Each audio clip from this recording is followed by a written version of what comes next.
Tip tip बरसा पानी, पानी में आग लगाई।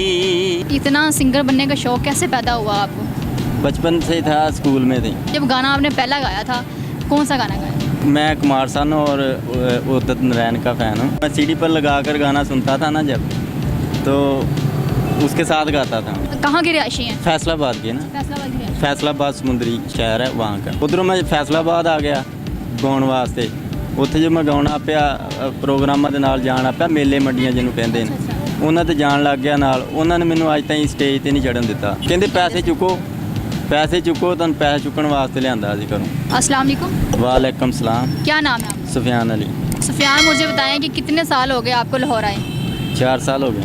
4 साल हो गए। तो मुझे ये बताओ कि इतना सिंगर बनने का शौक कैसे पैदा हुआ आपको? बचपन से था, स्कूल में थे। कितनी एज थी आपकी जब पहली बार आपने गाना गाया? 12-13 साल। 12-13 साल। जब गाना आपने पहला गाया था, कौन सा गाना गाया और किसका गाना आपने सुना था? मैं कुमार सानू और उदित नारायण का फ़ैन हूँ, तो उनके ही गाने सुनता था। अच्छा।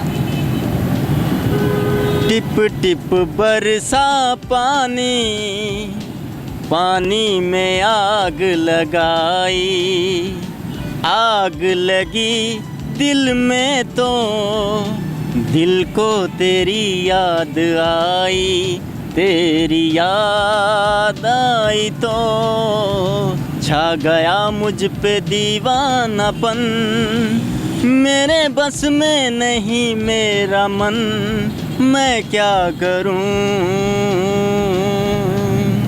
क्या बात है, बहुत अच्छा गाया है। तो मुझे बताओ कि किसने आपको पहली बार कहा कि तुम गाना गाया करो, तुम गाना गा सकते हो, तुम्हारी आवाज़ अच्छी है? वो गाना जब चलता था ना, उस टाइम सीडी होती थी, तो मैं सीडी पर लगा कर गाना सुनता था ना जब, तो उसके साथ गाता था। गाना लगा के तो गाने के साथ साथ गाते रहते थे? जी, साथ साथ गाता था।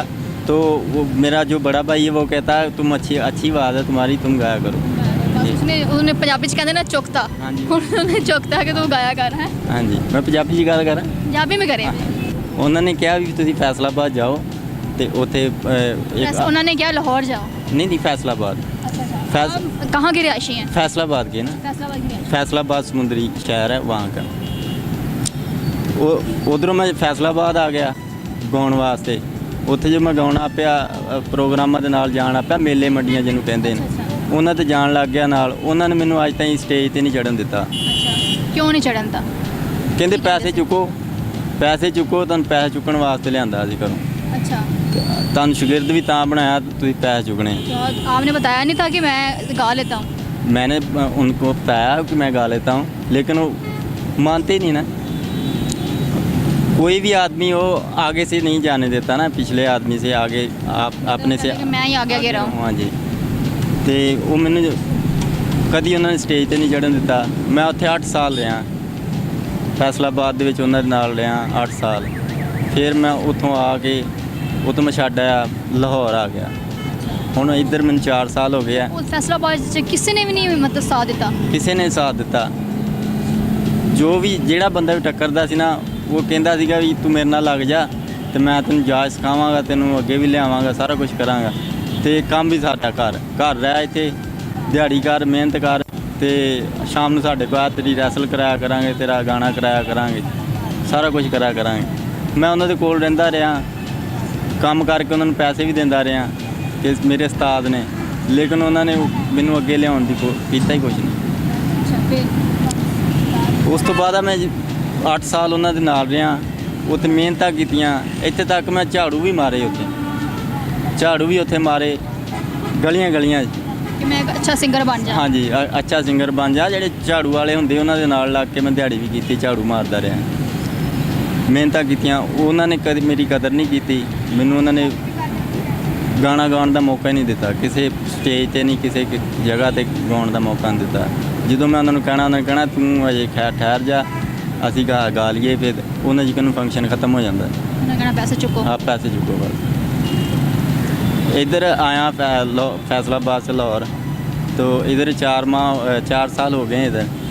तो दो महीने तो मैं इधर बत्ती चौक में सोता रहा, पार्क में। अच्छा, खाना शाना कहाँ से खाते थे? दाता से। दाता दरबार से खाते हैं। जी। जब वहाँ से आए हो पैसे वगैरह नहीं लेके आए? इधर आकर काम करने के लिए आया ना। हाँ जी, काम करने के लिए आया था ना इधर, तो काम नहीं, मतलब स्टार्टिंग में काम नहीं मिला? ਕੰਮ ਨਹੀਂ ਤੇ ਲੱਭਿਆ, ਫਿਰ ਮੈਂ ਰੋਟੀ ਉੱਥੋਂ ਖਾ ਲੈਂਦਾ ਸੀ, ਉੱਥੇ ਪੈ ਜਾਂਦਾ ਸੀ। ਫਿਰ ਜਦੋਂ ਕੰਮ ਲੱਭਾ ਫਿਰ ਕੰਮ ਕੀਤਾ ਮੈਂ, ਤੇ ਫਿਰ ਮੈਂ ਇੱਥੇ ਸਟੂਡੀਓ ਵਾਲਿਆਂ ਦੇ ਗਿਆ, ਸ਼ਾਹ ਸਟੂਡੀਓ, ਉਹਨਾਂ ਦੇ ਕੋਲ ਗਿਆ। ਉਹਨਾਂ ਨੇ ਕਿਹਾ ਕਿ 1.5 ਲੱਖ ਰੁਪਈਆ ਤੇਰਾ ਲੱਗੇਗਾ, ਤੇਰੇ ਗਾਣੇ ਅਸੀਂ ਤਿਆਰ ਕਰਵਾ ਦਾਂਗੇ। मैं क्या यानी कि मैं 1.5 लाख कितों मैं कितों लै मैं ये किया, मैं क्या पैसे मैं नहीं। यहाँ पर क्या करते हो, दिहाड़ी वगैरह करते हो? हाँ दिहाड़ी। कितनी लेते हो? 700-800। 700-800 लेने वाला बंदा 1.5 लाख रुपए कहाँ से लाए? तो वो कहते भी ਤੁਸੀਂ ਮੇਰੇ ਲਈ ਚਾਹ ਲੈ ਕੇ ਆ, ਇੱਥੇ ਸ਼ਾਹ ਸਟੂਡੀਓ ਆ, ਬੰਦਾ ਕੋ ਉਹਨੇ ਮੈਨੂੰ ਕਿਹਾ ਤੈਨੂੰ ਅਸੀਂ ਇੱਥੇ ਰੱਖ ਲੈਂਦੇ ਆ, ਤੂੰ ਸਾਡੇ ਕੋਲ ਤਨਖਾਹ ਵੀ ਲਈ ਤੇ ਅਸੀਂ ਤੈਨੂੰ ਗਾਣਾ ਵੀ ਤੇਰਾ ਕਰਾਇਆ ਕਰਾਂਗੇ। ਤੇ ਕਰੋਨਾ ਆਇਆ ਪਿਆ, 2 ਸਾਲ ਮੇਰੇ ਕਰੋਨਾ ਦੇ ਵਿੱਚ ਉਹਨਾਂ ਨੇ ਲਗਾ ਦਿੱਤੇ, ਤਨਖਾਹ ਵੀ ਉਹਨਾਂ ਨੇ ਕੋਈ ਨਹੀਂ ਦਿੱਤੀ, ਉਹਨਾਂ ਨੇ ਮੈਨੂੰ ਰੋਟੀ ਤੇ ਰੱਖਿਆ। अच्छा। ਹਾਂਜੀ, ਫਿਰ ਮੈਂ ਉਹਨਾਂ ਨੂੰ ਛੱਡ ਕੇ ਮੈਂ ਹੋਰ ਤਰ੍ਹਾਂ ਜੋਬ ਕਰਨਾ ਪਿਆ, ਹੋਰ ਜਗ੍ਹਾ ਕੰਮ ਕਰਨਾ ਪਿਆ। ਹੁਣ ਮੈਨੂੰ चले गए, उन्होंने क्या किया? ਕਿੰਨਾ ਨੇ यहाँ से जॉब छोड़ के अब आगे चले गए, उन्होंने फिर कितना साथ दिया कि उन्होंने भी ऐसे ही किया? नहीं, वो जॉब नहीं, वो तो बाहर जॉब है ना, मजदूरी वाली जॉब है, यानी दाने वाली, प्लास्टिक दाने वाली, ये जॉब करता था मैं। अच्छा, फिर ਉਹਨਾਂ ਨੇ ਮੈਨੂੰ ਉੱਥੋਂ ਮੈਂ ਆ ਗਿਆ, ਫਿਰ ਇੱਥੇ ਆ ਕੇ ਕੰਮ ਕਰਨ ਲੱਗ ਗਿਆ। ਮੈਂ ਇੱਥੇ ਕਰਦਾ ਰਿਹਾ ਕੰਮ। ਹੁਣ ਪੈਸੇ ਮੈਂ 40,000 ਰੁਪਈਆ ਕਮਾਇਆ ਮਹੀਨੇ ਦਾ, 40,000 ਰੁਪਈਆ ਮੈਂ ਇੱਥੇ ਕਮਾਇਆ ਮਹੀਨੇ ਦਾ, ਦਿਨ ਰਾਤ ਕੰਮ ਕਰਕੇ। ਫਿਰ ਮੈਂ ਉਹ 40,000 ਰੁਪਈਆ ਇੱਕ ਚੈਨਲ ਵਾਲਿਆਂ ਨੂੰ ਦਿੱਤਾ। ਮੈਨੂੰ ਦੋਸਤ ਇੱਕ ਨੇ ਕਿਹਾ ਵੀ ਤੂੰ ਚੈਨਲ ਬਣਾ ਆਪਣਾ, ਤੇ ਉੱਤੇ ਤੂੰ ਗਾਣੇ ਗਾ ਕੇ ਚਾੜਿਆ ਕਰ। ਮੈਂ ਚੈਨਲ ਬਣਾਇਆ, ਉਹਦਾ ਨਾਮ ਬੇਸ ਮਿਊਜ਼ਿਕ ਰੱਖਿਆ। ਉਹ ਮੈਂ ਬਣਾਇਆ, ਮੈਂ 40,000 ਰੁਪਈਆ ਉਸ ਮੁੰਡੇ ਦੇ ਕਹਿਣ 'ਤੇ ਮੈਂ ਦਿੱਤਾ, ਉਹ ਮੇਰਾ 40,000 ਹਰਾਮ ਗਿਆ। वो भी लेके चला गया? ਹਾਂਜੀ, ਉਹ 1500 ਰੁਪਈਆ ਉਹਨਾਂ ਨੇ ਚੈਨਲ ਦਾ ਸਾਰਾ ਉਹਨਾਂ ਨੇ ਲਿਆ, ਬਾਕੀ ਉਹ 40 ਦਾ 40 ਲੈ ਕੇ ਹੋ ਗਏ। हर जगह से फ्रॉड ही हो रहे हैं ਤੁਹਾਡੇ ਨਾਲ। फ्रॉड जी हो रहे हैं। मुझे बताएं अब कहाँ जाना है आगे? अब मुझे पता चला है मैडम, इधर अलहमरा वहाँ सिखाते हैं, उधर जाऊँगा। ਹੁਣ ਮੈਂ ਦਿਲ 'ਚ ਧਈਆ ਕੀਤਾ ਕਿ ਮੈਂ ਉੱਥੇ ਜਾਣਾ, ਉੱਥੇ ਸਿੱਖਣਾ, ਭਾਵੇਂ ਮੈਨੂੰ ਜੋ ਮਰਜ਼ੀ ਹੋਵੇ ਮੈਂ ਉਹ ਕਰਨਾ ਹੈ। जो मर्जी की करना है? ਮੈਨੂੰ ਗੁਰਦਾ ਵੇਚਣਾ ਪਿਆ, ਵੇਚਦਾ। गुर्दा बेच के सिंगर बनना है? जी। इतना जुनून है कि गुर्दा बेच देना अपना? हाँ जी। हाँ? बाद में गाओगे कैसे? गाया ही नहीं जाएगा गुर्दा बेच दो। नहीं गा मैं मिसाल दे रहा हूँ ना। मिसाल दे रहे हो, मिसाल अगर सच्ची करनी पड़ी तो फिर हाँ सिंगर बन जाना है। जी। हाँ जी। फिर तो वो उधर कहते हैं भी उधर सिखाते हैं। मैं उधर सब सिंगरों से कह रहा हूँ कि उधर जाऊँगा, उधर मैं सीखना है और मुझे सिखाएं। मुझे ये बताओ कि गाने सारे आपने बचपन में इंडिया के सुने हैं, गा भी इंडिया के गाने रहे हो, नाम पाकिस्तान में बनाना चाहते हो, पाकिस्तान आपकी मदद करे, आप नाम रोशन हो, तो क्या मतलब मुझे समझ नहीं आ रही कुछ आपकी। दुनिया में जिथे भी पाकिस्तानी जाएगा ना, तो पाकिस्तान का ही नाम रोशन करेगा। गल बड़े पॉइंट दी की। ठीक है ना, इंडिया होवे या दूसरिया कंट्रियां होन, लेकिन पाकिस्तान नूं अपने बंदे की हेल्प करनी चाहिए, अपने टैलेंट की हेल्प करनी चाहिए, अपनी इंडस्ट्री की हेल्प करनी चाहिए है कि जिहड़ी इत्थे भी चले और बाहर भी चले। अच्छा। तो पाकिस्तान के जिन्ने भी बड़े बड़े नां ने सिंगरां दे, उन्होंने मैं ये गल कहना चाहुंदा कि मेरी हेल्प करो और मैं थोड़ा पाकिस्तान का नाम रोशन करा। हाँ जी, नाम रोशन करो। तो जी नाज़रीन, आपने इसकी स्टोरी सुनी है, उम्मीद है आप लोगों को पसंद आई होगी। अगर कोई भी इसको अपने शो में कहीं भी बुलाना चाहता है ताकि इसकी थोड़ी बहुत हेल्प हो जाए तो वो उसको बुला सकता है। मुझे इजाज़त है, अगली वीडियो में मिलते हैं। अल्लाह हाफिज़।